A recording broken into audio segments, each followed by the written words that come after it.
All right. So have you ever like picked up The Art of War Oh, yeah. and kind of felt intimidated? Absolutely. Like all this talk of battles and you're thinking, I'm not really out to conquer any empires. Right.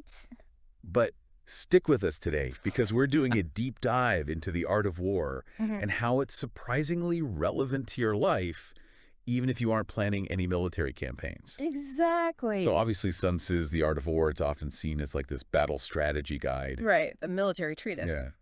But what's fascinating is that its principles, they've been applied to so many other fields. I mean, way beyond warfare, Yeah. business, sports, personal relationships. I mean, it's really fundamentally about strategy, adaptability, Yeah. human psychology, you know? Yeah. Let's unpack some of those key takeaways and see how people listening can put them into practice. Love it.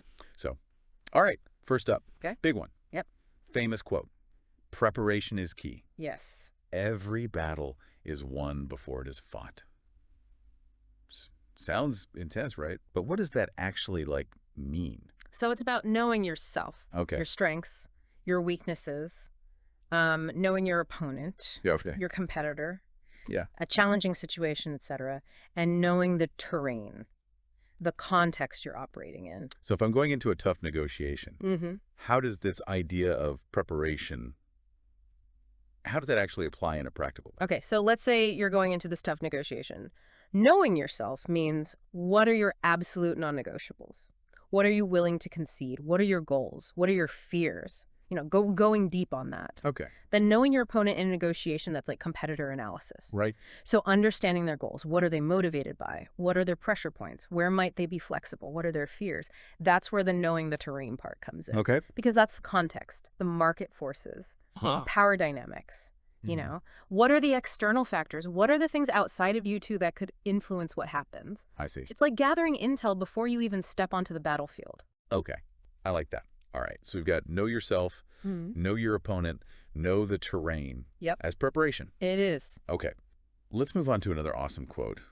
Sun Tzu says, be as fluid as water. I love that one. This one sounds kind of zen, right? Very zen. Yeah. But how does that actually translate to action? So rigidity breaks, right? Right. Adaptability wins.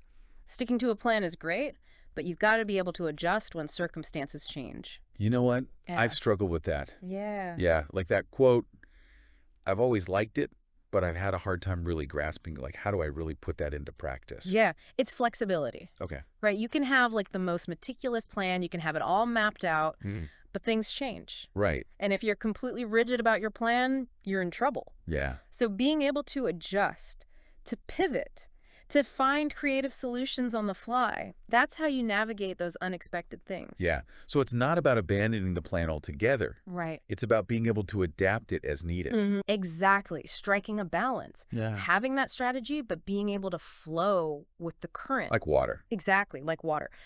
I once had this client launching a new product. They were so focused on their initial marketing plan that they totally missed a huge shift in their target demographic.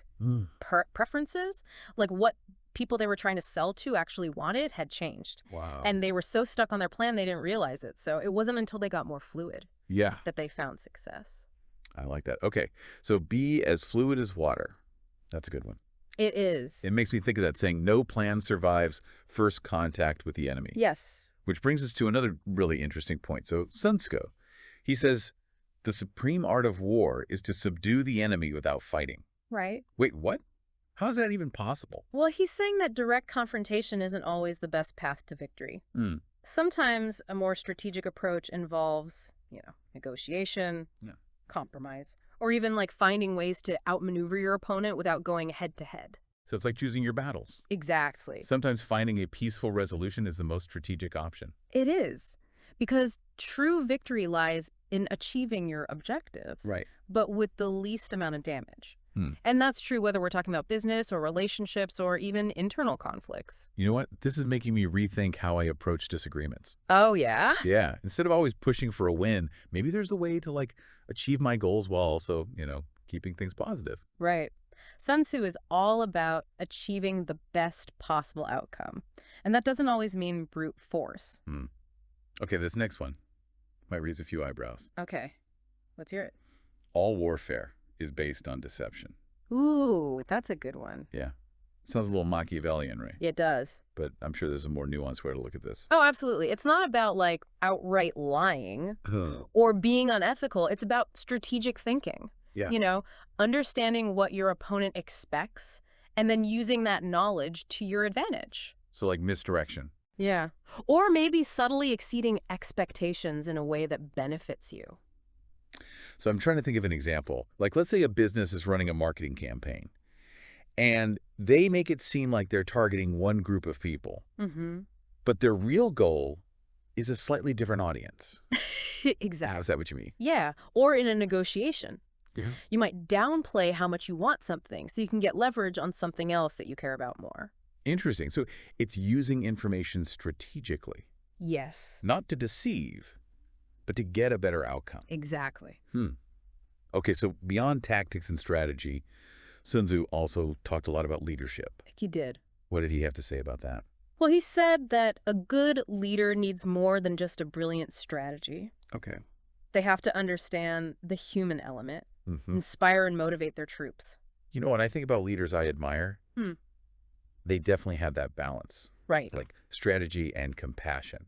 You know, Yeah. it's not just barking orders. Yeah. It's getting people to do their best. Exactly. Inspiring them. Yeah. That's why the art of war is so relevant. Yeah. These principles are timeless because they're about human nature, the dynamics of power and strategy, you know? Well, we've covered a lot today. What's resonating with you the most from the art of war? What's resonating with me? You know, I think it's that reminder to be adaptable, be like water. Yeah. Things rarely go exactly according to plan. Yeah. It's that ability to adjust, Mm. flow with the changes that Yeah. really determines success. Yeah, I think for me, it's that idea of subduing the enemy without fighting. Mm, Like sometimes the best way to win is to find a peaceful resolution. that's a good one. It's Yeah. incredible. Yeah. You know, these ideas were written so long ago Yeah. in a time of constant warfare, and they're still so relevant today. It's true. Makes you wonder, why? Yeah. What does it say about us and our world? Yeah. These principles, they just keep resonating. Mm. Food for thought. All right, well, that's it for our deep dive into the art of war. Thanks for having me. Yeah, this was fun. I love this stuff. Me too. Let Until it go. next time. See ya.